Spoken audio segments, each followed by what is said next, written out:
Creations Radio. My name is Henrik Palmgren, coming to you from the west coast of Sweden. Thank you for tuning in to our internet radio broadcast. We are here twice a week on Thursdays and Sundays, and the website you should keep an eye on is redicecreations.com.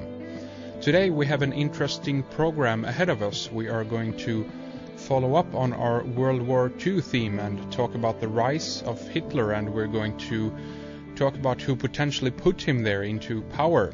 Our guest is Greg Hallett, and he's the author to the book Hitler Was a British Agent. This is an interesting area that I'm looking forward to exploring further with Greg. The website you should take a look at is greghallett.com for more material on what we'll be talking about here today. So let's say welcome to our guest. Hi Greg, finally, thank you for coming on Red Ice Creations Radio. G'day, how are you? Greetings from New Zealand. Yeah, exactly, greetings from New Zealand. We are fine up here in Sweden, and it's excellent to have you on the line. Finally we managed to pull this together here, so to speak. And I'm looking forward to, talking about your book here today, Hitler Was a British Agent. Basically, I'd like to ask you, when you began your research on this book, and I guess also what got you interested in this area to begin with. I was actually writing some books on the sexual activities and proclivities of New Zealand politicians, and then an intelligence agent came and spoke to me, and I'd written a paragraph on Hitler, and he said make it a page, and then 2.5 years later it was a 500-page book. Really? So it was this huge distraction from writing about the terrible goings-on of New Zealand politicians. Ah, okay, interesting. So that this was a tip that you got from a colleague or a friend? Yeah. Well, I had a lot of surveillance activity on me at the time. I had security intelligence service vehicles in the driveway next door, and I had a police helicopter flying over the house. So an intelligence agent noted this, and he brought 2 copies of it and a newspaper, and became my chauffeur and briefed me as he drove me around Auckland City, and that went on for 2.5 years. Really? Huh. And so I sat in the back taking notes. Really? Yeah. So why were you having this surveillance on you? Was this because of the other research you were doing? Yeah, I'd given a speech in the Cook Islands and exposed the Prime Minister, Helen Clark, as a KGB agent. Mm-hmm. And ever since then I've been hounded by the police and judiciary and virtually blacklisted in my architecture practice.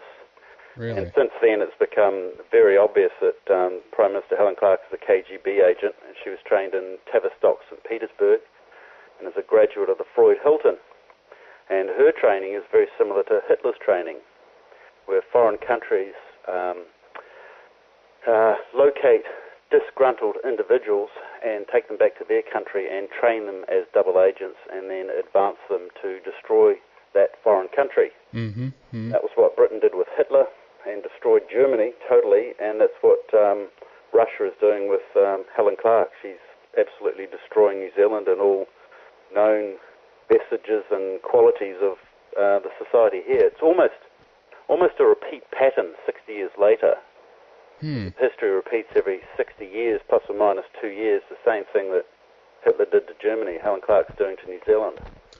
I guess that this also suggests that they have kind of found a formula that works, I guess. Yeah, it's basically the Tavistock training, and when that officially started up in about, it was actually going on for 500 years, and then it became Tavistock.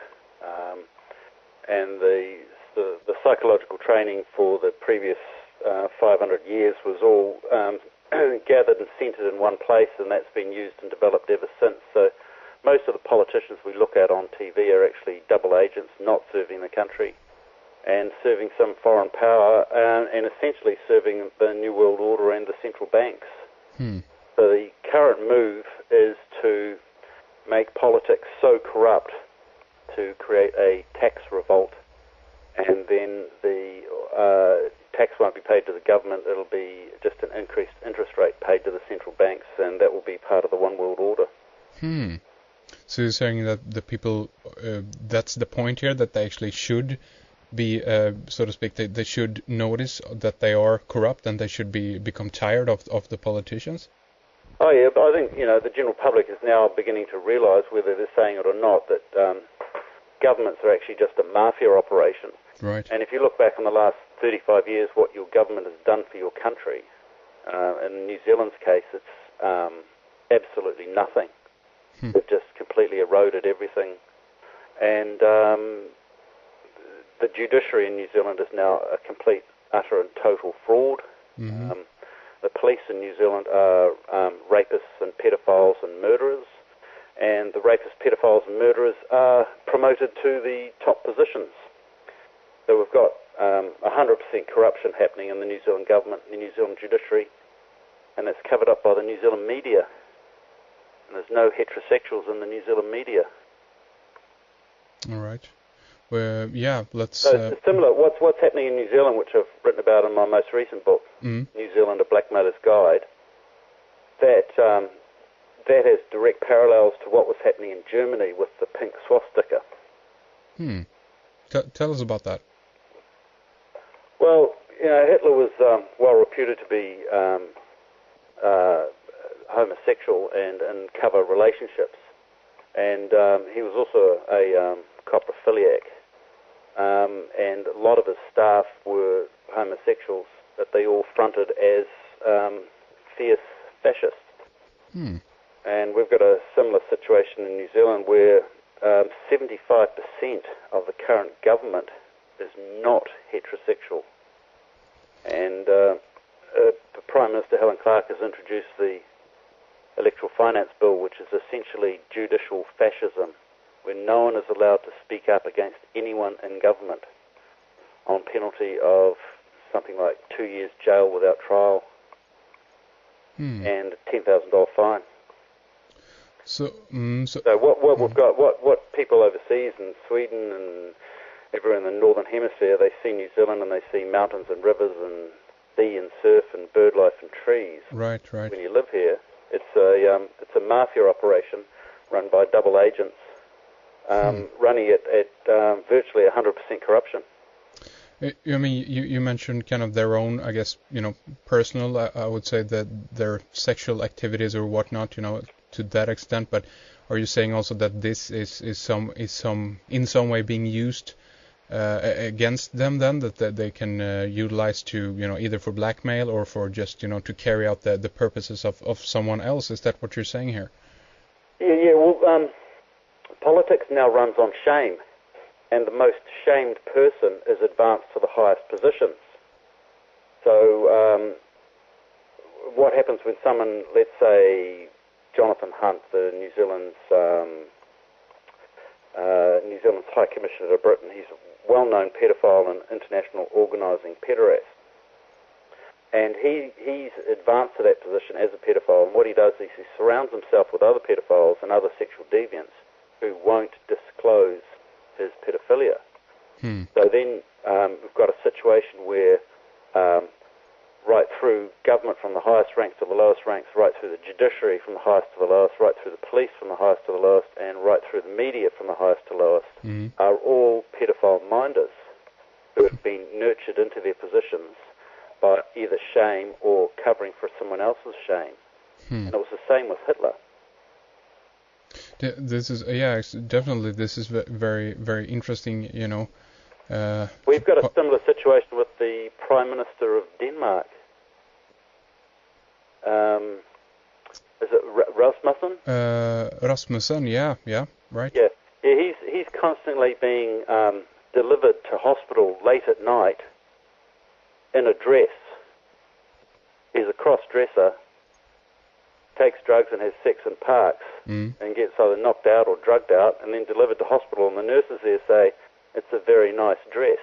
Sheesh, okay. So you've got a Prime Minister in Denmark who's a cross-dresser who's been promoted to that position by a shame. It sounds, again, very much like the, a version at least of the Eyes Wide Shut kind of type, parties. Exactly what it is. That's incredibly accurate.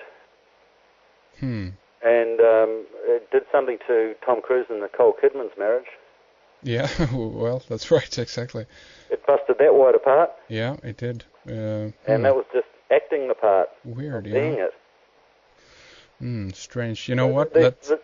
Yeah, please continue. The sort of sexual deviancy that is happening now amongst politicians, which can be very well documented now, can be directly paralleled back to Hitler's time. And Hitler was an incredible sexual deviant. Where does the information for that come from in regards to how his sexual orientation was? Well, he's well recorded as a coprophiliac, which means he liked to be. It's called scat, is the colloquial name. He liked to be defecated on, and it was Eva Braun was one of the first people he found who was comfortable doing that, and that brought a huge amount of shame, and so it had to be very in-house. That made Hitler absolutely controllable. And originally Hitler was trained by the British between February to November 1912 in Ireland and England in the Tavistocks. And then he lived in Liverpool from November 1912 to May 1913. Now, so he spoke very good English. He was well and truly trained as a British agent, and he was sent to Germany and promoted through the ranks to destroy the German military, which he did completely. And then he had Germany fund Israel out of guilt of so-called killing 6 million Jews. And Germany now funds Israel. Right, exactly. And will do so until, I think it's 2094 is when the payments are due to stop.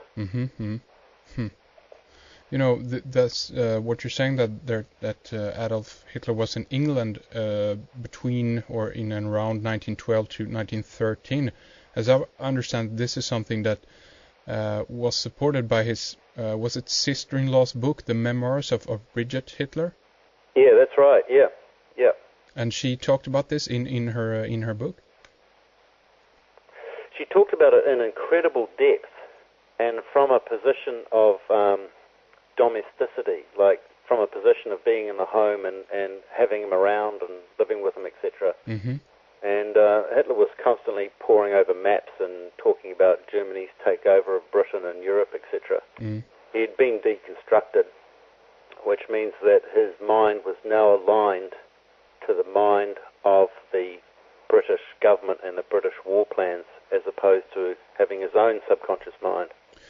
The subconscious mind had been trained and taken over by the British government. But do you think he was kind of totally mind controlled, or was there still some kind of force, his personal side that was driving, him somewhere? Well, in deconstruction, you still have a conscious mind and an unconscious mind, but your subconscious mind is completely controlled, and the subconscious mind controls the will, and it controls the future of the person and the meetings, opportunity, and synchronicity of the person. So that aspect of Hitler was completely taken over. Plus, because he was trained by a British agent, he was then supported by other double agents in Germany, and including the central bank financiers who were looking to create a war between Britain, Germany, and other countries, so that they could fund both sides of the war, and that way bankrupt the countries, take control of the governments, and make huge profits. Right. And that's exactly what happened. Everything went according to plan, except for Hitler's escape, which was a day